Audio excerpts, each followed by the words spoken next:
Well, happy Monday to you, and welcome to a new Chin-Wag.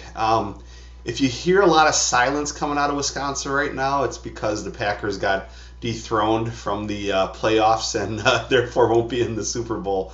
Well, actually, they had a first round bye, and then the second round they got bumped. So yeah, it's a little quiet around here today, but we'll get through it. And actually, I'm not that big of a football fan. I just cheer on the Packers because it's fun to do and a reason to get together with friends.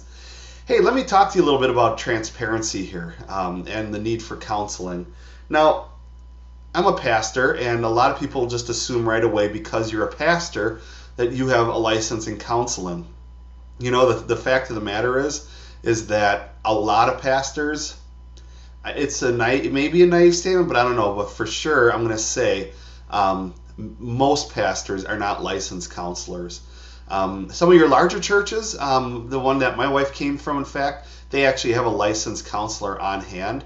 But the reason why I say this is because a lot of people come to pastors to bear their burdens on them and to look for counsel and perhaps even use the word counseling lightly.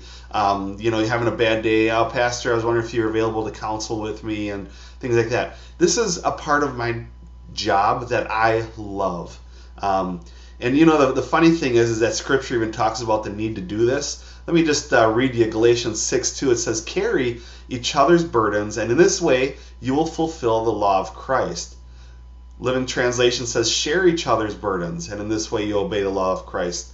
Now, the interesting thing here is that when we come to somebody and we say, "Here's who I am," are we willing to be transparent with that person? This is where I really get to love being with people, because I always am reminded, I talked about this yesterday at church, that Paul, the Apostle Paul, talked oftentimes in Scripture that he boasts of his weaknesses. He even went on to say that I am the chief of sinners. Now, that takes a pretty humble person to do that. And I think what happens is that when we say, "I boast of my weaknesses," there doesn't come this point where we are sailing through life and doing things, and hopefully we don't get caught, and then all of a sudden, boom, we explode, and the whole thing falls apart, and then you find true freedom because you're on the road to recovery.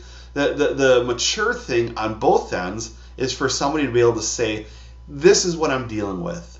I tell my church this often. I tell the guys at our church this often, that if you're struggling with porn or anything like that on the internet, you know what?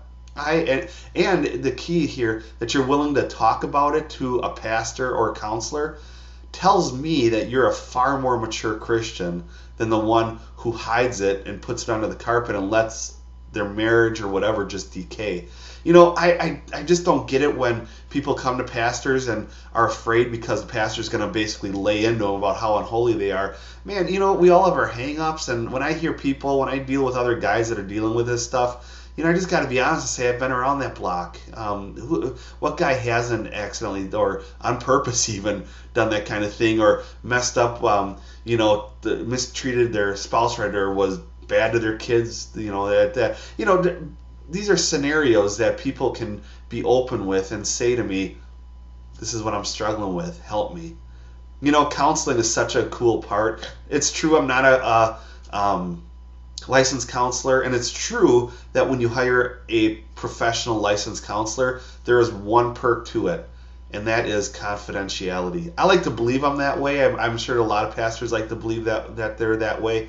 But I can tell you as a Chin-Wag listener that if you're ever struggling with something and you need to chat and you don't know who to turn to, and sometimes, in fact, we're just too close to the pastor, or we're too close to somebody that we don't feel comfortable talking with the person, I'm available. You can find me on Skype. Pastor Bob Adams is my Skype address. I'd love to be your Skype friend. You can shoot me private messages on Facebook, and even right here on That's Not My God. So, hey, you don't have to go through life alone. We here at That's Not My God, we are here for you. We have a new website coming. It should launch tonight.